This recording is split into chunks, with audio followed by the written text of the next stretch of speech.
আমাদের মতন বাপের বড় ছেলেদের কপালে বিয়া নাই, আর এখান দিয়ে সুন্দর সুন্দর বিয়া এনে আমাদের উপর কাজ খাই, কি যে কষ্ট। হ্যালো এভরিওয়ান, আসসালামু আলাইকুম, সবাইকে স্বাগত জানাচ্ছি আজকের এই নতুন নিউ ব্লগের মধ্যে। কারণ আজকে আমরা চলে যাচ্ছি ছোট ভাইয়ের বিয়ে খাওয়ার জন্য, কারণ আমাদের কপালে তো আর বিয়া নাই। তারপরে সবাইকে নিয়ে সেটা হাইটে আইসা বললাম বিয়ের মধ্যে, কারণ কাছে বিয়া যে কত মজা, হাওন আর খাওন। আমাদের এখানে পরিবেশটা দেখে অনেক ভালো লাগতেছে, কিন্তু রাস্তাগুলো যে এত ভিআইপি আমি আগে জানতাম না। একমাত্র ঘর থেকে বের হলেই বোঝা যায় রাস্তাগুলো যে ভিআইপি। হঠাৎ করে নজর পড়লো ছোট ভাইটা কি একটা কষ্ট করতে, সবকিছু ওই নামাইতেছে। বিয়া করলে যে কতটা কষ্টের ছোট ভাইয়ের একমাত্র ছোট ভাই জানে। তারপর ক্যামেরা সামনে নিয়ে চাই দেখি জামাই দি লজ্জা পা, জামাই দি শুধু হাত দিয়ে রাখে ক্যামেরার মধ্যে। আরে লজ্জা পাওয়ার কোনো কিছু নাই, আমি তো আসি না বিয়ে ভিডিও করার জন্য, তো আমি আসি। মিয়া গাড়ি থেকে নামে দেখি জামাই দি অনেক খুশি। প্রথম ভাবছিলাম যে জামাই বিয়ান দিকে মনে খুশি, তারপর না চাই দেখি মিষ্টিগুলো দিকে জামাই অনেক খুশি হয়ে গেছে।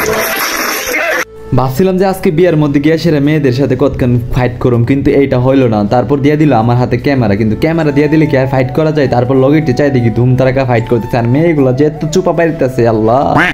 ছেলেদের হাতে ধরাই দিল একটা কাগজের টুকরা, এই কাগজের টুকরা ছিঁড়ে দিকে 1 লাখ টাকা, 1 লাখ টাকা তাদেরকে দেওয়া যায়, এই জন্য 1 লাখ টাকার পুরস্কারটা দিয়ে দিলাম কত সুন্দর করে।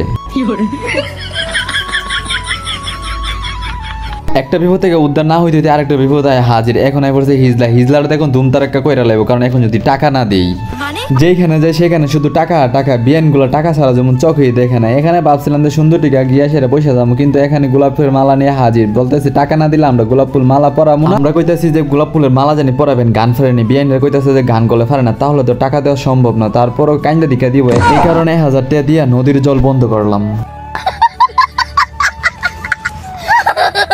ভাবছিলাম যে 2 লাখ শান্তির মধ্যে খাইতে পারবো, এইটার হইলো না। পোলা ফেন্ডি এতিমের মতন দাঁড়াইছে চেয়ার মধ্যে ধরে, কিন্তু জায়গা পাইতেছে না খাওয়ানোর জন্য।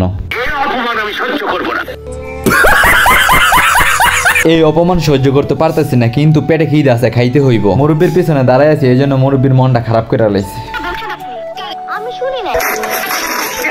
4-5 দিন ধরে খাবার খাই না, এই বিয়া খামো বলে কেউ না আমার 2 লাখ খাবার দেয়। এই পেটে আর সহ্য হইতেছে না, প্রচুর খিদা লাগ গেলাইছে।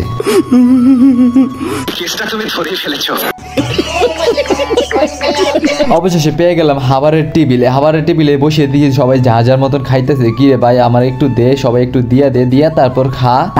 তারপরে লক্ষণ দেখি ভালো না, আমার খাবার আমার নিজেই খাইতে হবে, সবকিছু আমার নিয়েই খাইতে হবে। তারপর আর কি নিজের খাবার খাইতেছি, আর ওরা পেট ভরে খাইতেছে, আর আমি এখান থেকে একটু ভিডিও করতেছি। হঠাৎ করে বন্ধু বলতেছে কিরে আমার পাতে এটা কি পড়লো, এটা দিয়ে আন্ডার মতো লাগতেছে। আরে এটা আন্ডই তুই খাইলা, তোর পাতা আন্ডা পড়ছে, বিদেশ থেকে আইসত না, এগুলো এটা খাইলে তুই এবার তাড়াতাড়ি বিয়াটা করতে পারবি। বড় ভাইদের কাছে আইসে দেখি যে ওরা সুন্দর করে খাওয়া দাওয়া করতেছে, অনেক সুন্দর করে খাওয়া দাওয়া করতেছে। হঠাৎ করে চোখে বললো মুল্লারে মেলা দিন ধরে না, আজকে অনেকদিন পরে ভিডিওর মধ্যে ওদের খাওয়ানোর পরিবেশটা দেখে মনে হয়েছে মুরব্বীরা খাইতেছে। আসলে ওরা মুরব্বীর মতনই লাগে, কিন্তু ছেলেদের মতন লাগে না, কারণ সবগুলাই বিয়ে করে ফেলছে। তো ক্যামেরাটা ঘোরানোর পরে দিছি কাহা ভাই সামনে, কাহা ভাই ভালো আছেন শরীরটা? কাহা ভাই দেখে না, শুধু খাইতেছে। ওই ক্যামেরার নজরে পড়লো টিকটকার সেলিব্রিটি ভাই, এই যে আমাদের আমির টিকটকার সেলিব্রিটি ভাই। তার টিকটক মানুষ দেখলে অনেক হাসাহাসি করে, তার জন্য ওনাকে নাম দিছি আমরা টিকটক সেলিব্রিটি ভাই। মুরব্বীরা না খায় আমার ক্যামেরা পাল চাইতে। আরে মিয়া খান, এত খাওয়ান যাইব গে, পর্দা খাওয়ান পাইবেন না পর্দা আমার ক্যামেরার মধ্যে চাইয়া থাকলে। সবকিছু যাই মানে শেষ করে এখন আসলাম জামাইয়ের গদির মধ্যে। আইসা ক্যামেরাটা চালু করে নায়কের মতন লাগতেছে। আমাদের 3টা বন্ধু এখানে আইসা ভাবছিলাম যে বিয়ান টেন আইব, নাস্তা পানি লইব, কিন্তু কোনো তানের খবর নাই। গজব বেইজ্জতি।